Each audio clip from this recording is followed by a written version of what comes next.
Election అప్డేట్స్ను అందరికంటే ముందుగానే తెలుసుకోవాలంటే ఈరోజే RTV లైవ్ యాప్ని మీ మొబైల్లో డౌన్లోడ్ చేసుకోండి.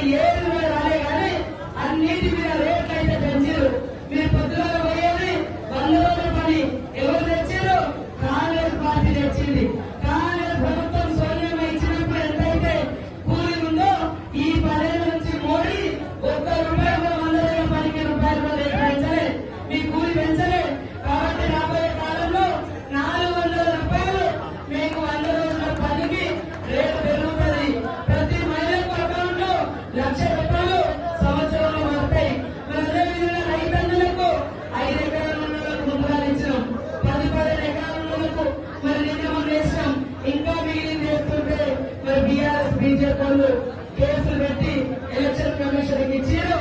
మేము రోడ్లు కావాలన్నా, బడి కావాలన్నా, సీసీ రోడ్లైనా, పింఛన్లు అయినా, 100 రోజులైనా, 5 లక్షలతో ఇందిరమ్మ ఇళ్ళైనా మీకు ఇచ్చే బాధ్యత నాది. నేనే ఇన్ఛార్జ్ మినిస్టర్ గా ఉన్నా. నేను ఒక 6 కూతురు, మరి తను కూడా ఒక 6 కూతురు.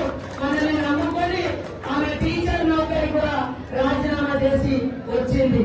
గట్టిగా పోరాడుతుందని బీజేపీ ప్రభుత్వం 50 కేసులు పెట్టింది ఒక 6 కూతురు మీద. ఆలోచించండి.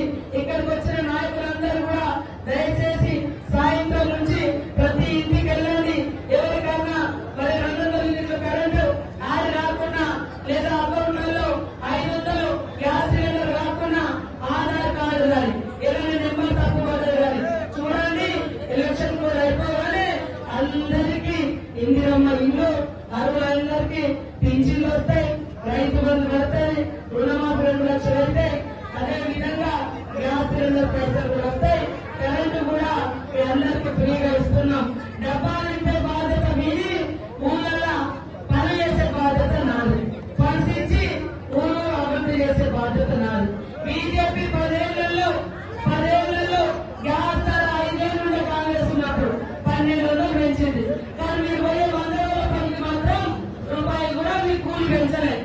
మరి అదే విధంగా పుడితే పన్ను, చస్తే పన్ను, మరి పెట్రోల్ పన్ను, ప్రతి దాని పాల ప్యాకెట్ మీద పన్ను, బంగారం ఎంత పెరిగింది.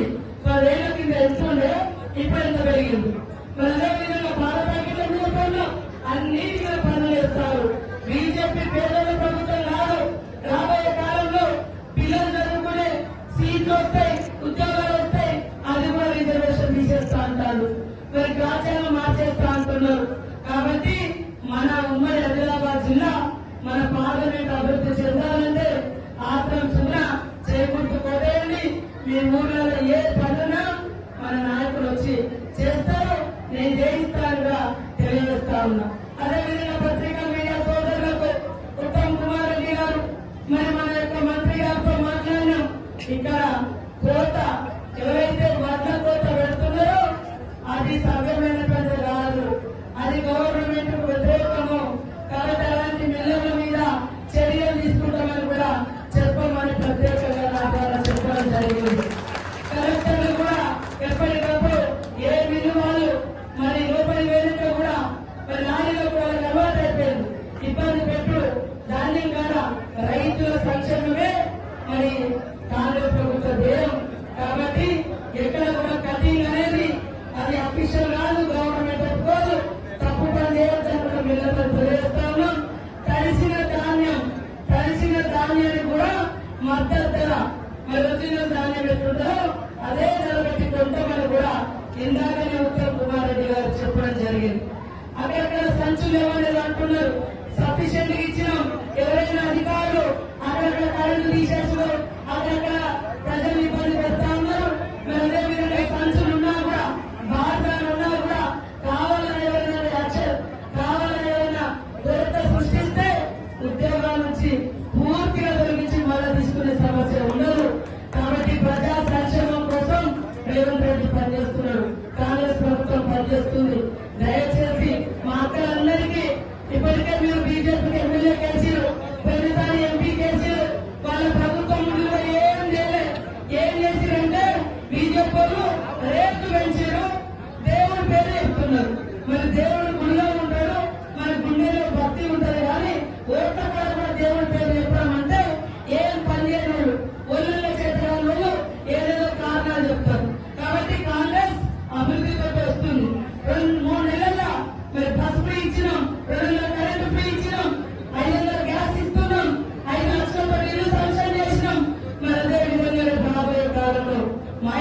అందరికీ 10 లక్షల వరకు వడ్డీ లేకుండా రుణాలు ఇస్తున్నాం.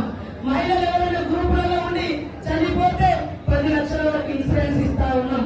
మహిళలను లక్షాధికారులను చేయాలి, కోటీశ్వరం చేయాలని రాహుల్ గాంధీ మరి రేవంత్ రెడ్డి గారు ప్రత్యేక దృష్టి పెట్టిండ్రు. ఖచ్చితంగా రేవంత్ రెడ్డి సీఎం అవుతారన్నాం.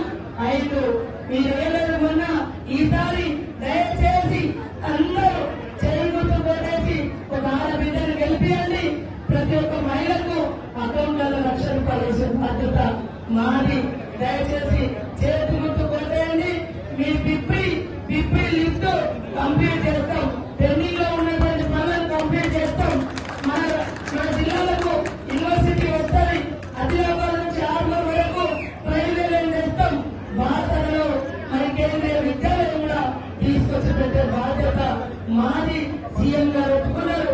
దయచేసి పనిచేయడంలో పోతే మేము ఒకరం పేరుగా మేము పనిచేస్తాం. మాది బాధ్యత. అందుకని ఎక్కడ పెద్దలందరూ కూడా మీకు చెప్తారు. దయచేసి అందరూ చేతుకుంటూ చాలా వరకు బీజేపీ పాలనలో ఒక ఇల్లు రాలే, ఒక రోడ్డు రాలే, కనీసం పిప్పి లిఫ్ట్ కూడా రాలే, పిల్లలకు ఉద్యోగాలు రాలే, మరి ఏది కూడా రాలే. కానీ అన్నిటి మీద రేట్లు అయితే పెంచారు. మీరు పొద్దుగాల పోయాలి. 100 రోజుల పని ఎవరు తెచ్చారు? కాంగ్రెస్ పార్టీ తెచ్చింది. కాంగ్రెస్ ప్రభుత్వం సోనియా ఇచ్చినప్పుడు ఎంతైతే కూలి ఉందో ఈ 10 ఏళ్ల నుంచి మోడీ ₹1 కూడా 100 రోజుల పనికి ₹1 పెంచలే. మీ కూలి పెంచలే. కాబట్టి రాబోయే కాలంలో ₹400 మీకు 100 రోజుల పనికి రేటు పెరుగుతుంది. ప్రతి మహిళకు అకౌంట్ లో ₹1,00,000 సంవత్సరానికి పడతాయి. మరి అదేవిధంగా రైతన్నలకు 5 ఎకరాల భూములకు ముద్రాలు ఇచ్చినాం. 10 ఎకరాల భూములకు మరి నిధులు వేసినాం. ఇంకా మిగిలిన చేస్తుంటే మరి బీఆర్ఎస్ బీజేపీ కేసులు పెట్టి ఎలక్షన్ కమిషన్ ఇచ్చారు. మీ ఊళ్ళల్లో రోడ్లు కావాలన్నా, బడి కావాలన్నా, సీసీ రోడ్లైనా, పింఛన్లైనా, 100 రోజులైనా, 5 లక్షలతో ఇందిరమ్మ ఇళ్ళైనా మీకు ఇచ్చే బాధ్యత నాది. నేనే ఇన్ఛార్జ్ మినిస్టర్ గా ఉన్నా. నేను ఒక ఆడ కూతురు, మరి తల్లి ఒక ఆడ కూతురు మనల్ని నమ్ముకొని ఆమె టీచర్ నౌకరి కూడా రాజీనామా చేసి వచ్చింది. గట్టిగా పోరాడుతుందని బీజేపీ ప్రభుత్వం 50 కేసులు పెట్టింది ఒక ఆడ కూతురు మీద. ఆలోచించండి. ఇక్కడికి వచ్చిన నాయకులందరూ కూడా దయచేసి సాయంత్రం నుంచి ప్రతి ఇంటికి వెళ్ళండి. ఎవరికన్నా మరి 200 యూనిట్ల కరెంటు ఆడి రాకుండా, లేదా అకౌంట్లలో 500 గ్యాస్ సిలిండర్ రాకుండా ఆధార్ కార్డు కానీ ఏదైనా నెంబర్ తప్పు పడ్డది కానీ చూడండి.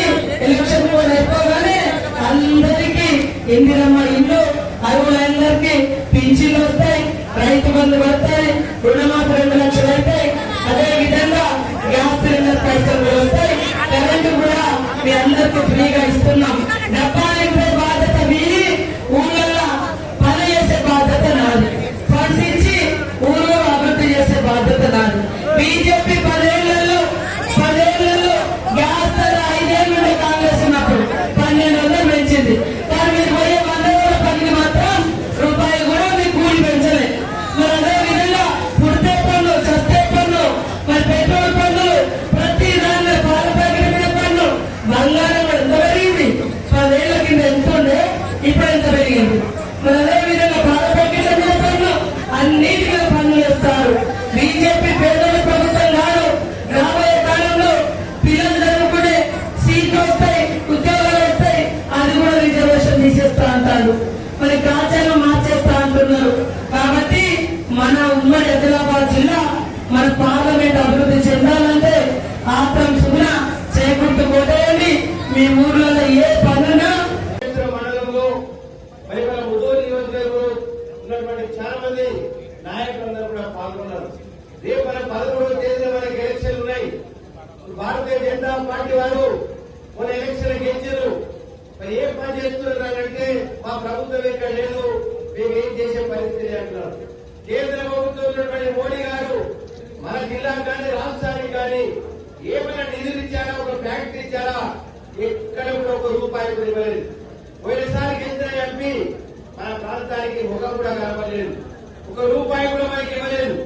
అందుకొరకే ఆయన ఏమన్నాడు, మన ఎంపీ 5 కోట్ల రూపాయలు వచ్చినాయి. మరి నేను ఇక్కడ ఇచ్చడము మరి పెళ్లి చేసిన మా పిల్లలకు ఇల్లు కట్టించడము బాకీ జరుగుతుంది అని చెప్పి బాధపడతా చేయగలరు. మరి సెల్ ఫోన్లలో కూడా వచ్చింది. మరి ఈ విధానము ఎంతమందికి సంబంధించబడుతున్నాం. మరి మనందరం కూడా ఆలోచించాలి. వెనుకబడ్డ ప్రాంతం మన హైదరాబాద్ జిల్లా, గిరిజనులు ఎక్కువైనటువంటి జిల్లా. మనందరం కూడా ఆలోచించి రేపు ఎండలు తీవ్రంగా కానీ మనం ఓటు చేయవలసిన అవసరం మనందరం కూడా ఉంది. ఎండలకు భయపడి ఓటు చేయకుంటే ఇది కూడా మనం ఒక హక్కు కోల్పోతాం. రేపు రావు మరి రోజులు మరి మనకి ఎండాకాలం ఉందని చెప్పి గంట సమయం కూడా 5 గంటలు కాకుండా పొద్దున 7 నుంచి 5 గంటలు కాకుండా 6 గంటల వరకు సమయం ఇస్తుంది. కాబట్టి మనం గంట సమయంలో ఎవరైతే లైన్ లో ఉంటారో అందరూ కూడా ఓటు చేయడానికి ఆ స్లిప్స్ ఇస్తారు. కాబట్టి అందరూ కూడా ఓటు చేయొచ్చు. దయచేసి ఓటు మాత్రం ప్రతి ఒక్కరు కూడా చేయడానికి ప్రయత్నం చేయాలి. ఊళ్ళలో కూర్చుంటే మనకేం రాదు. అదేవిధంగా మన ముఖ్యమంత్రి రేవంత్ రెడ్డి గారు ఆధ్వర్యంలో మన మీటింగ్ జరిగినప్పుడు ఏ విషయాలు చెప్పి అవన్నీ కూడా పూర్తిగా ఇంప్లిమెంట్ అవుతున్నాయి. అన్నిటికంటే ముఖ్యంగా 2 లక్షల రూపాయలు 15వ ఆగస్టు లోపల మన ఖాతాలలో పడతాయంటే గట్టిగా చప్పట్లు కొట్టవలసిన అవసరం మనకు రైతులకు ఈ యొక్క వరం లాంటిది. బాకీలను కూడా పూర్తి 2 లక్షలు మాపైతే నేను కూడా రైతాంగం అంతా కూడా సంతోషంగా ఉంటారు. కరెంట్ ఎదురు ఉంటాయి, మంచినీళ్ళు బరాబరి విషయం తగ్గత ఉంటుంది. మరి పంట పొలాలకు నీళ్లు 200 యూనిట్ల విద్యుత్ శక్తి ఉచితంగా ఇచ్చే కార్యక్రమం, బస్సులు ఉచితంగా మహిళలకు ప్రయాణం చేసే కార్యక్రమం, అదే 500 రూపాయలకు గ్యాస్ సిలిండర్, మరి 5 లక్షల రూపాయలకు ఒక ఇల్లు ఇందిరమ్మ ఇల్లు కట్టించే కార్యక్రమం తీసుకుని ఇంకా రాబో రోజులలో ఆదాయం పెంచుకుని ఎన్నో సంక్షేమ కార్యక్రమాలు మన దగ్గర రావడానికి అవసరం ఉంది. పెన్షన్లు, కళ్యాణ లక్ష్మి, శాంతి వారం ఇవన్నీ కూడా స్కీమ్స్ అంతా గవర్నమెంట్ మొదలే వచ్చింది. 4-5 మాసాలుగా ఎలక్షన్ కోడ్ వచ్చింది. ఇప్పుడు మనం జూన్ 10 తారీఖు దాకా ఏం చేసే పరిస్థితి లేదు. అయినట్టు కూడా మరి కార్యక్రమాలు జరుగుతాయి. నిన్ననే రైతు బంధు కూడా మనకి ఏంటంటే 2,500 కోట్ల రూపాయలు రైతు బంధు రైతులకు కూడా మరి ఇవ్వడం పడ్డది. ఇంకా కొంత 2-3% మందికే ఉంది. దాన్ని ఇప్పుడే బీజేపీలో ఎలక్షన్ కమిషన్ కంప్లైంట్ చేసి ఆ నిధులు ఆపించారు. అయినా కానీ ఈ ఓట్లు అయిపోయాక 13వ తారీఖు తర్వాత మంత్రి గారు 15వ తారీఖు నుంచి మళ్ళా మిగిలిన వాళ్ళకు కూడా ఆ డబ్బు వేయడానికి కూడా పర్మిషన్ ఇచ్చారు. కాబట్టి ఖచ్చితంగా వాళ్ళకు కూడా డబ్బులు వస్తాయి. అదే విధంగా ముఖ్యంగా మనం ఆలోచించేది మరి బీజేపీ పార్టీ 400 ఎంపీలు గెలిపిస్తే 2/3 మెజార్టీ వస్తే రాజ్యాంగం రద్దు చేసే పరిస్థితి ఉంది. రాజ్యాంగం మార్చే పరిస్థితి ఉంది. వాళ్ళు ఇప్పటికే మరి ఎక్కడైతే అమిత్ షా గారు కానీ ఇతరులు కానీ చెప్పినటువంటిది మనందరికీ కూడా ఎన్నోసార్లు బహిరంగ సభలో చెప్తా ఉన్నాం. బీజేపీ పార్టీ ఓటేస్తే రేపు ఎస్సీ, ఎస్టీ, బీసీ, మైనార్టీ మహిళల రిజర్వేషన్లు కూడా రద్దు కాబోతున్నాయి. దాన్ని మనం గుర్తుంచుకొని మన యొక్క హక్కులు మనం కోల్పోతాము. అది కోల్పోకుండా మనం ఉండాలంటే ఖచ్చితంగా కాంగ్రెస్ పార్టీ హస్తం గుర్తు మనం ఓటేయాలి. ఆ విధంగా సూర్యకాంత్ అక్కడ బ్యాలెట్ పేపర్లు 2వ నంబర్ ఉంటుంది. ఆత్రం సుందర గారి పేరు 2వ బటన్ మీద ఉంటుంది. చేతు గుర్తుపై మీరు అందరూ కూడా ఓటేసి గెలిపిస్తే మన ఇన్ఛార్జ్ మంత్రి గారు సీతాకర్ గారు మనకు ఉన్నటువంటి పంచాయతీ మంత్రి కాబట్టి ఎన్నో సమస్యలు సర్పంచ్ స్థాయి నుంచి జిల్లా పరిషత్ వరకు ఆ మధ్య నెరవేర్చడానికి అదేవిధంగా మన ప్రాంత సమస్యలు ఇంటిగ్రేషన్ గురించి సరిగ్గా పరిధి పెంచాలని చెప్పారు. 20 కోట్ల వరకు గతంలో మంజూరైన స్కీమ్ ఖచ్చితంగా నడిపించే స్కీమ్ ముఖ్యమంత్రి గారు చెప్పి మేమందరం కూడా ఆ 20 కోట్ల వరకు దాన్ని పెంచి ఇంటిగ్రేషన్ విప్పింది తప్పకుండా చేయిస్తాము. అదే అగ్ని ఫీల్డ్ కూడా మరి జీవం వచ్చింది, టెండర్ కూడా అయింది. అగ్ని ఫీల్డ్ కూడా ఖచ్చితంగా మనం ఈ సంవత్సరం ఎండాకాలం వచ్చే ఎండాకాలం వరకు దాన్ని పూర్తి చేసే బాధ్యత కూడా తీసుకుంటామని చెప్పి సందర్భంగా తెలియజేస్తూ మాట మీద మీరు అందరూ కూడా ఉండి ఏ ఒక లొకేషన్ మండలంలో కనీసం ఒక 5-6 వేల నుంచి 10,000 వరకు లీడ్ ఇస్తే ఈ పనులన్నీ కూడా మీకు అయిపోతాయని చెప్పి తెలియజేస్తూ నేను సెలవు తీసుకుంటాను. జై హింద్, జై కాంగ్రెస్. మరిన్ని వీడియోస్ కోసం ఛానల్ ని సబ్స్క్రైబ్ చేయండి. లేటెస్ట్ అప్డేట్స్ కోసం వాట్సాప్ ఛానల్ ని ఫాలో చేయండి. అండ్ లింక్ డిస్క్రిప్షన్ లో ఉంది.